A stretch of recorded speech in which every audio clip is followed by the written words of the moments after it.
자, 오늘 8월은 제가 전도에 관해서 좀 말씀을 전하려고 하는데요. 그 첫 시간인 오늘은 택함의 복을 전하는 것, 전도는 택함의 복을 전하는 것이다 라는 제목으로 말씀을 나누려고 합니다. 오늘 본문의 내용은 말라기 성경의 마지막 성경이긴 한데, 오늘 우리가 읽었던 내용은 뭐냐면, 하나님이 오늘 우리를 사랑하셨다고는 하는데 도대체 우리가 받은 사랑이 뭐냐, 하나님이 나한테 주신 사랑이 도대체 뭐냐, 이렇게 하나님 앞에 도발하는 거죠. 이 말라기의 시대적인 배경은 페르시아의 술 맡은 관원장이었던 느헤미야가 예루살렘 성벽이 다 많이 회파되고 부서지고 성문은 다 불탔다라고 하는 소식을 듣고 그 성벽 재건을 위해서 휴가를 냅니다. 페르시아 왕으로부터 휴가를 받아서 예루살렘에 와 성벽과 성문을 재건을 하고, 그 이후에 예스라와 함께 그들의 영적인 부흥을 위하여 절기와 명절과 여러 가지 말씀에 나오는 신앙에 무너졌던 것들 다시 회복하는 시간을 갖게 되고, 그리고 12년 만에 다시 페르시아로 돌아가서 휴직이 아니고 사직서를 내고 예루살렘으로 다시 돌아오게 되는데, 갔다가 다시 돌아오는 그 중간이거나 막 돌아왔을 때의 상황인 거죠. 성벽을 재건하고 나서 에스라와 느헤미야는 백성들에게 하나님의 사랑을 다시 그들에게 상기시키고, 하나님이 얼마나 사랑하셨는지, 하나님이 얼마나 이스라엘 백성들을 소중히 여기시는지, 하나님이 얼마나 그들을 돕고 계신지를 이렇게 자세하게 말씀을 통하여 증거할 때 다들 거기에 아멘 아멘 아멘 했단 말이에요. 그런데 문제는 뭐냐면, 그렇게 성전과 또 성벽이 재건되고 그들이 무너졌던 절기와 명절, 기타 여러 가지 종교적인 시스템들이 다 회복이 되고 나자 그 황폐했던 예루살렘이 부강해진 거예요. 경제가 활성화가 돼서 세계적인 무역상인 두로의 상인들이 예루살렘에 입점할 정도로 예루살렘의 경기가 굉장히 좋아졌어요. 그러니 좀 등 따숩고 배불러지니까 그들 마음에 뭐가 이렇게 올라왔냐면, 이거 다 우리가 한 거라는 거예요. 우리가. 하나님이 무슨 사랑 다 우리가 죽을 고생하며 다 하는 거지. 성전 건축할 때 우리가 얼마나 하나님 죽을 고생했어요. 그런데 우리가 뻔히 죽을 고생하면서 성전 건축하는 거 다 아시면서 그렇게 고생하는 거 구경만 하고 있었단 말이에요. 그게 무슨 사랑이야. 우리가 성벽 재건할 때 얼마나 많이 고생, 목숨의 위협, 한 손에 연장을 들고 한 손에 무기를 들고 성벽을 재건했는데, 우리가 그렇게 죽을 고생하면서 이 성벽 재건할 때 하나님은 뭐 하셨냐 이거죠. 정말 우리 사랑하셨다면 우리 그렇게 고생시키지 말아야지. 모든 것 순전하게. 얼마나 우리가 고생했는데, 그러면 20년 동안 성전 짓느라 20년 걸렸는데 그게 우리 사랑하신 거예요? 우리가 성벽 재건하라 우리가 얼마나 죽을 고생했는데 그게 우리 사랑하는 거예요? 무슨 사랑이 그래요? 이거 다 우리가 한 거예요. 다 내가 한 거예요. 우리가 죽을 고생하면서 다 내가 한 건데 하나님이 무슨 사랑? 우리가 고생하는 거 뻔히 알면서 구경만 하고 있는 게 무슨 사랑? 이런 마음이 된 거죠. 그러니까 여러분, 이렇게 하나님의 사랑에 대해서 부정하고 또 하나님의 사랑에 대하여 반박하는 그 이스라엘 백성들에게 하나님이 대답을 하시는데, 그 대답이 수긍이 되는 그렇군요 라고 하는 그런 대답이 아니고, 지금 불난집에 부채질하는 그런 대답인 거예요. 전혀 하나님이 우리를 전혀 공감하지 않는 것 같아. 그리고 그러니까 그 대답이 전혀 백성들도 공감이 되지 않는 대답. 그게 뭐냐면, 사실은 여러분, 이스라엘 백성들이 원했던 하나님의 대답은 뭐겠어요? 하나님은 도대체 우리 사랑한다는데 하나님 뭐 우리한테 줬어요? 우리가 무슨 사랑 받았어요? 이렇게 얘기를 하면, 그렇게 말한 사람의 기대는 뭐냐면 이런 거일 거예요. 그래, 내가 너희들 사랑한다고 사랑했는데 좀 부족했나 보구나. 미안하다. 그럼 뭐 해줄까? 뭐 해주면 내가 너희들 얼마나 사랑하는지 너희들 그거 알겠어? 뭐 해줄까? 돈 필요해? 돈 줄까?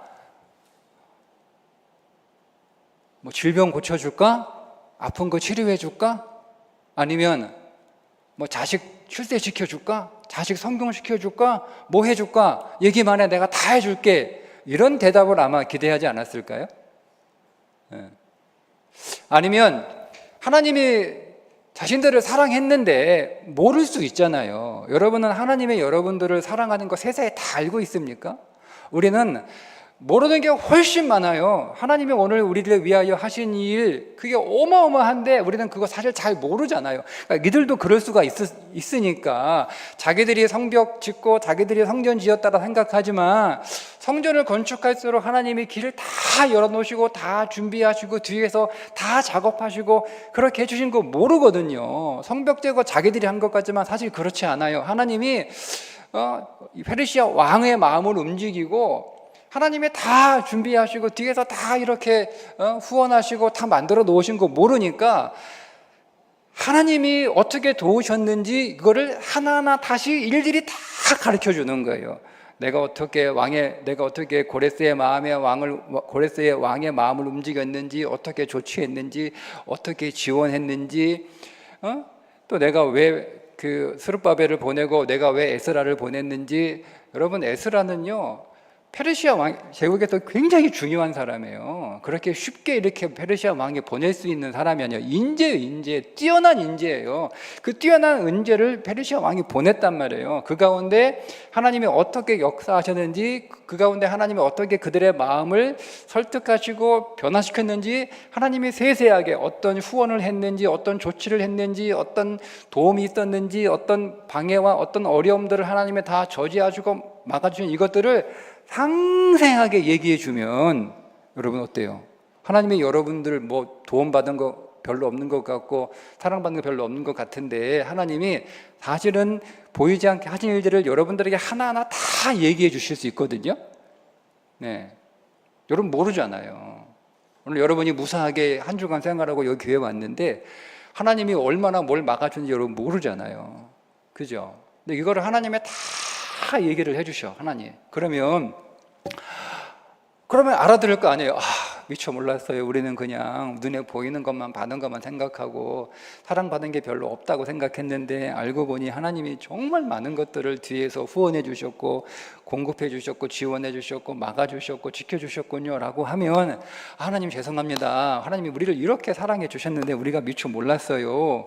아마 그렇게 하면 이해도 하고, 또 그렇게 하면 하나님의 사랑도 다시 깨달을 거 아니에요? 그 둘 중에 하나 기대했을 거 아닙니까? 진짜 내가 원하는 거 주시든지, 많이 주셨는데 내가 그거 모르고 있으니까 그거를 좀 새롭게 깨닫게 해주시든지, 좀 그 사랑을 하고 싶은 거 아니에요? 근데 하나님의 대답이 뭐냐면 뜬금없는 대답이에요. 내가 에서는 미워하고 야곱은 사랑했다. 이게 대답인 거예요. 그러면 여러분, 그게 이스라엘 백성들에게 충분한 대답으로 들렸겠습니까? 한마디로 하나님이 이스라엘을 선택하셨다는 거예요. 그게 사랑이라는 거예요. 어쩌면 여러분, 이 대답은 더 화가 나는 대답일 수도 있어요. 왜냐하면 그 당시 에서의 후손인 에덴 족속은요 이스라엘보다 훨씬 잘 살고 있었어요. 하나님이 선택한 이스라엘은 겨우겨우 이제 살만하게 됐는데, 그동안 고생은 죽도록 하고 힘들게 살았거든요. 그래서 이제 겨우 조금 살만해진 거예요. 근데 여러분, 에서의 후예된 에돔은요 정말 승승장구 잘 나가고 있어요. 그 에돔의 후예가 헤롯 대왕이에요. 얼마나 잘 살아요. 아니, 선택받지 못한 자가 선택받은 자보다 더 잘 살아. 교회 그냥 썬데이 신자, 주일 한 방 달랑 와가지고 이렇게 가는 사람이 정말 죽도록 하나님 앞에 온갖 것을 다 헌신하며 하나님 앞에 드리는 삶을 사는 신자보다 훨씬 잘 살아. 근데 하나님이 그런 나를 사랑하셨대. 그러니까 여러분, 이거는요 정말 마음에 더 부채질하는 거예요, 불난집에.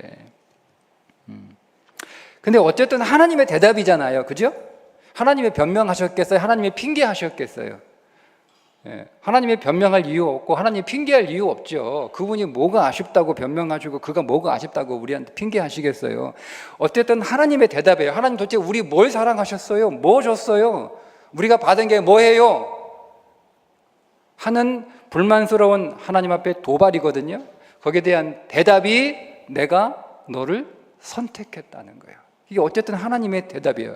그러면 여러분, 이건 진리 아닙니까? 그러니까 중요한 건 이게 하나님의 대답이니까 내가 하나님의 백성과 자녀로 선택받은 것이 사랑이고 그게 복이라는 거예요.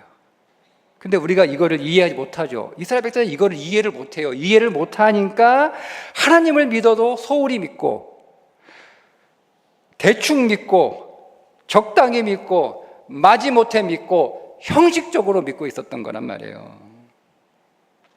여러분, 하나님이 오늘 우리를 택하셨다라고 하는 이 놀라운 복은요, 우리 수준에서는 이해할 수 없는, 설명할 수 없는 복입니다. 그래서 에베소서 1장 3절과 4절에 이렇게 말씀하고 있습니다.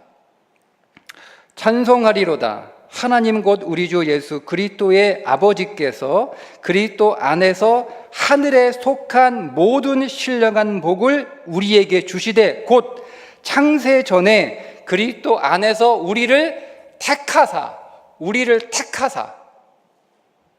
예. 그러니까 보세요. 하늘에 속한 복이래요. 하늘에 속한 복. 그러니까 이 복의 차원이 땅의 차원이 아니고요, 하늘의 차원에 속한 복이니까 우리는 이 복을 이해할 수 없어요. 그리고 신령한 복이래요. 신령한 복, 신비한 복이라는 거예요. 그러니까 우리가 우리의 이성으로 이해할 수 없는 그런 복이라는 거죠. 차원도 다르고 우리의 육신의 수준에서도 이해할 수 없는 신비한 복을 주셨는데 그 복이 뭐냐? 우리를 택하신 거예요. 우리를 택하사 창세전에 그리스도 예수 안에서 창조가 되기도 전에, 여러분 만들어지기도 전에, 이 땅이 창조되기도 전에 하나님은 영원 안에서 우리를 이미 택하셨다는 거예요. 그게 놀라운 복이라는 거죠.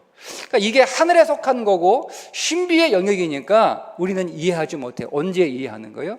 주님 앞에 서게 되는 그날 비로소 내가 하나님의 택함을 받은 것이 얼마나 엄청난 건지를 그때서 비로소야 깨닫는데, 지금은 하늘의 차원이고 신비의 수준이기 때문에 그냥 우리는 알아도 어렴풋이하는 거예요. 그리고 진리가 그렇다고 하니까 거기에 동의할 뿐이에요.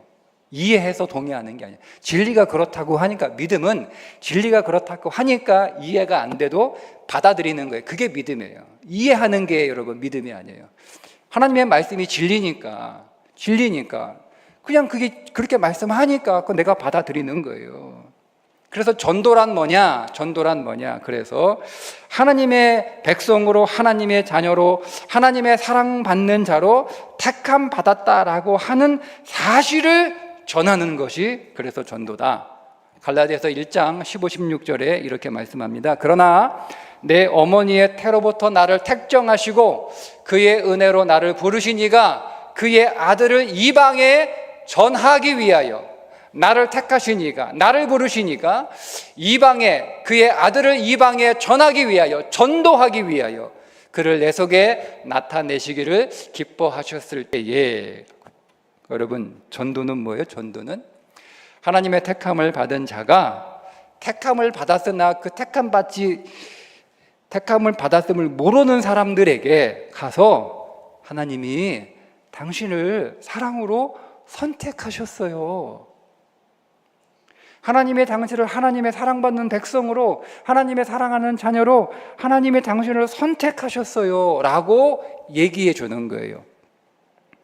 그러면 여러분, 우리가 이렇게 질문할 수 있어요. 뭐 어차피 택함 받았는데 어차피 믿을 거 아니에요. 택함 받았으니 하나님이 실수할 일 없고, 그렇죠? 택함 받았으니 뭐하러 전도합니까? 어차피 택함 받았는데.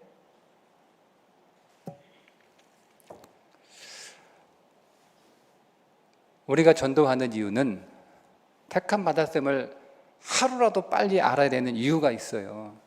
구원이 전부가 아니기 때문에 그렇습니다. 구원이 전부라면 택함 받은 자이기 때문에 그냥 어차피 하나님 나 그렇게 구원시켜 놓을 거란 말이에요. 근데 여러분, 우리의 신앙은 구원이 전부가 아니에요. 그리스도의 신부로 준비되어야 하기 때문입니다. 예수 그리스도가 처음 이 땅에 오실 때는 목적이 구원이었어요. 그래서 그 예수님이 이 땅에 처음 오실 때는 구원자로 오신 거예요. 그런데 다시 오실 예수님은 다시 오실 텐데 재림의 예수님은 누구로 오세요? 믿지 않는 자들에게는 심판의 그리스도로 오시는 거예요. 심판자로 오세요. 구원자로 오시는 게 아니에요. 심판하러 오시는 거예요. 믿는 우리들에게는 뭐로 오시는 거예요? 신랑으로 오시는 거예요. 그게 요한계시록에 정확하게 쓰여져 있잖아요. 믿는 우리들은 예수 그리스도의 재림을 기다리는데 다시 오실 예수님이 어떤 예수님이에요? 신랑이신 그리스도예요. 신랑이신 그리스도를 기다리고 그 신랑이신 그리스도를 맞이하기 위하여 지금 오늘 우리가 신앙생활을 하고 있으니 신앙의 목적은 내가 다시 오실 예수 그리스도가 신랑으로 오시는 그 그리스도를 내가 신부로 잘 맞이해야 되니까 준비도 안 된 신부가 되면 안 되잖아요. 신부가 뭐 저래? 그럼 여러분 얼마나 죄송하겠어요, 그분 앞에.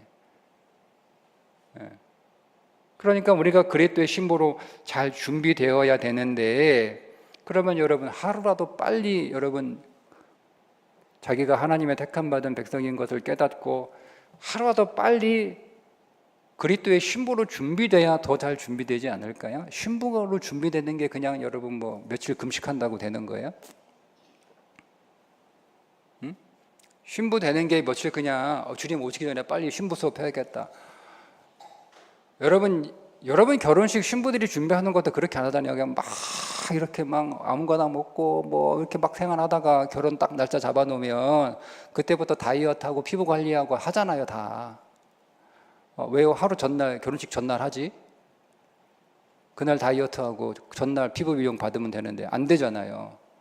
여러분의 육신도 그렇게 아름다운 식장에 아름다운 신부로 입장하기 위해서 아름다운 드레스 입고 위해서 하기 위해서 준비하시잖아요. 수개월 동안 다이어트하고 피부 관리 받고 운동도 하고 하잖아요.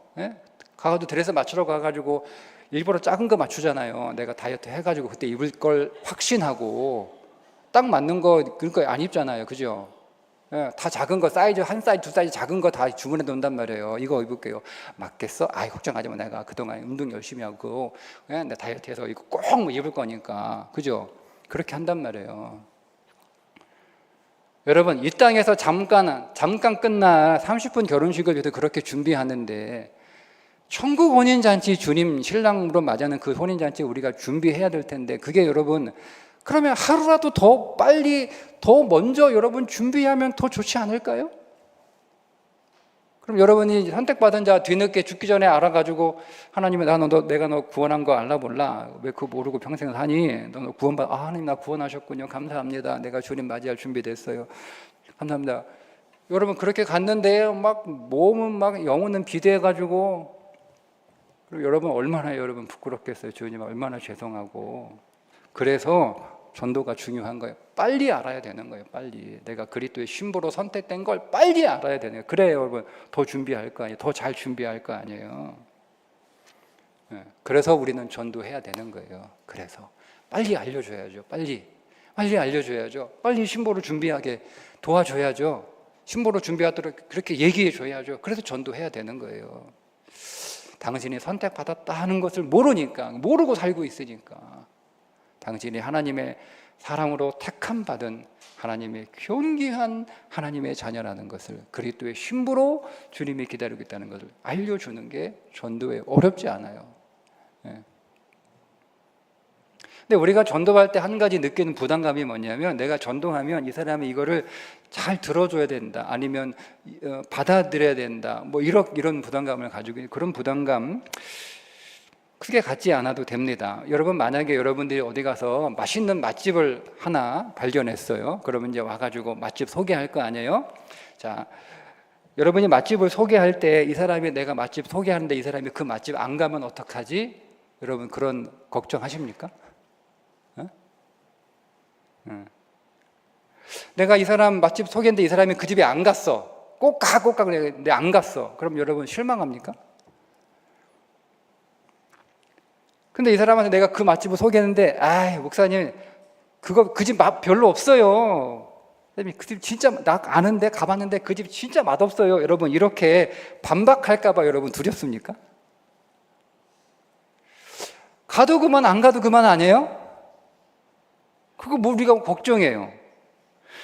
그냥 나는 좋은 데 있다고 가서 먹어보니까 맛있으니까 그냥 알려주는 거예요. 그냥 소개해 주는 거예요. 가고 안 가고는 그 사람 몫이지. 그 사람이 갔다고 뭐 내가 더 기분 좋고 뭐 안 갔다고 내가 야 실망하고 걱정하고 두렵고 뭐 그런 거 전혀 없잖아요. 그냥 정보 알려주는 것으로 충분한 거예요. 내가 한 거예요. 마찬가지예요. 우리는 꼭 내가 복음을 전하면 전도하면 이 사람이 꼭 교회 와야 돼. 꼭 예수 믿어야 돼. 꼭 수긍해야 돼. 맞아.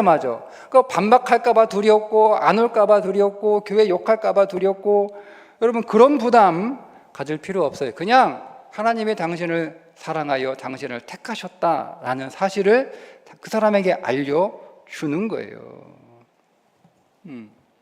근데 그렇게 알려주면서 여러분 나한테 생기는 놀라운 유익이 하나 있어요. 당신이 하나님의 신부로 택함 받았어요. 그리스도의 신부로 택함 받았어요. 이렇게 여러분 계속 얘기를 한단 말이에요. 그렇게 얘기하면 여러분 어떤 일이 벌어지게 되냐면 그렇게 얘기를 계속 하면은요, 내가 그리스도의 신부로 점점 더 조성되어야 한다는 부담과 도전이 계속 생겨요. 예를 들면 이런 거죠. 지금 제가 여러분들에게 전도하고 있는 거잖아요. 설교가 여러분들에게 도를 전하는 거니까 전도하고 있는 거예요. 근데 제가 지금 여러분에게 도를 전하고 있는데 설교를 잘 듣는 분도 계시고 안 듣는 분도 계시거든요. 그럼 제가 안 듣는 분 때문에 뭐 이렇게 안 듣는데 내가 굳이 계속 설교할 필요 있나 이런 생각이 가끔 들기는 해요. 근데 그래도 한단 말이에요. 그래도 제가 계속 하는 이유가 뭐냐면 제가 이렇게 진리와 복음을 계속 전하면은요, 저는요 제가 전하는 그 진리와 복음에 제가 점점 맞추어야 가야 된다는 부담이 계속 저한테 들어와요. 제가 그런 얘기 안 하면 그렇게 사라지는 부담이 저한테 없어요. 근데 제가 진리를 말하고 복음을 얘기하니까 그래도 내가 그 삶을 좀 살아보려고 그렇게 애쓰려고 하는 그런 마음이 생기거든요. 그러다 보니 설교를 계속 하다 보니 제가 그 삶에 점점 이렇게 가까워지는 거예요. 여러분들이 밖에 나가서 교회 다니라고 얘기 안 하면 당신이 택함 받았어요, 하나님의 사랑을 받는 자요, 이런 얘기 안 하면은요 여러분 별로 생각 없어요. 그냥 아무렇게나 살아요, 부담 없이. 근데 여러분들이 계속 사람들에게 교회 다니면 좋아, 교회 다니면 행복해, 하나님의 사랑 얼마나 좋은데 그 사랑 받아야 돼, 그 사랑 택함 받았어, 신부를 주면, 이렇게 계속 말씀하시면 여러분의 어떤 부담이 생기겠어요? 내가 교회 다니면 좋다고 얘기하는데 내 삶이 좋다는 걸 보여줘야지. 안 그러겠어요? 그럼 부담이 생겨요. 그러면 결국은 내 삶은 좋아질 수밖에 없는 거예요. 내가 말하고 내가 전한 그 복음에 계속 가까워지기 위해 내가 노력할 수밖에 없는 거고, 그 결과로 내가 그 삶에 계속 가까워질 수밖에 없는 놀라운 복을 내가 받는 거예요. 내가. 전도가 이렇게 좋은 거예요. 전도를 받는 사람은 자기가 하나님의 택함 받은 백성인 것을 하루라도 먼저 깨닫게 되니 좋은 거고, 시간의 기회가 더 많이 주어진 거잖아요. 그 준비할 수 있는 시간을 더 많이 얻게 되는 거니까 너무 좋은 거고, 전도하는 나는 내가 전도한 대로 내 삶을 살아가야 되니까 내 삶이 점점 내가 하나님을 믿는 것이 좋다라는 그 복음대로 내 삶이 점점 좋아지는 그 삶으로 되어가기 때문에 전도하는 나도 좋은 거고. 네. 그래서 주님이 우리에게 직접 전도하라고 하신 거예요. 우리한테 떠맡긴 게 아니고. 그분이 하셔도 돼요. 그분이 하지 못하실 것 같습니까? 그분, 여러분 오늘 저녁에 당장 주님이 여러분 찾아와가지고 너 왜 나 안 믿어? 그러면 여기 안 믿을 사람 한 사람도 없어요. 네? 바울처럼, 바울은 누가 전도했어요? 봐도 봐, 예수님이 전도했어요. 그래놓고 바울 보고 전도하래. 바울이 아니 하나님, 주님이 나 전도했잖아요. 그거 제가 왜 해요? 그거 주님이 하세요. 우리 옆집에 있는 우리 직장 동료, 우리 친구, 내 동생, 내 남편, 내 아내, 우리 어머니, 우리 아버지, 주님이 저 찾아오는 것처럼 좀 찾아가서 전도해 주세요. 그거 얼마나 쉬워요. 그거 얼마나 효과가 좋아요. 근데 왜 하나님 나보고 하라고 그러세요? 하나님이 나에게 맡기신 이유가 있어요. 내가 전도하면 내가 전하는 그 복음대로 내 삶이 조성되기 때문에 그렇습니다. 그래서 전도가 우리에게 필요하고 전도가 우리에게 좋은 거예요. 오늘 이 말씀부터 여러분들이 하나님의 택함 받는 것이 우리는 다 알지 못하지만 진리 안에서 내가 그 택함의 복을 받았구나, 내가 그 사랑을 받았구나, 놀라운 사랑을 받았구나, 내가 그리스도의 신부로 주님이 나를 조성하시고 신랑으로 오실 때 내가 정말 아름다운 신부로 내가 그분을 맞이해야지. 여러분 그 믿음 가지시고 여러분 그렇게 더 조성될 뿐만 아니라 여러분이 택함 받은 것처럼 누군가에게 택함 받았음을 또 전하는 믿음의 사람 되시기를 주님의 이름으로 축복합니다. 기도하겠습니다. 하나님 아버지, 오늘 우리를 그리스도 예수 안에서 하나님의 복된 자녀로 우리 주 예수 그리스도의 신부로 우리를 불러주시고 택하여 주시니 감사합니다. 하나님, 이 택함의 복을 전하는 전도자가 되게 하여 주시고 이 택함의 복을 전할 때마다 우리가 더 그리스도의 신부로 더 아름답게 조성되어 가고 그렇게 빚어져 가는 인생이 되어 우리가 주 앞에 설 때 정말 하나님의 아름다운 신부로 거룩하고 순결한 신부로 신랑이신 우리 주 예수 그리스도를 맞이하는 우리 모두들 되게 하여 주옵소서. 예수님의 이름으로 기도합니다. 아멘.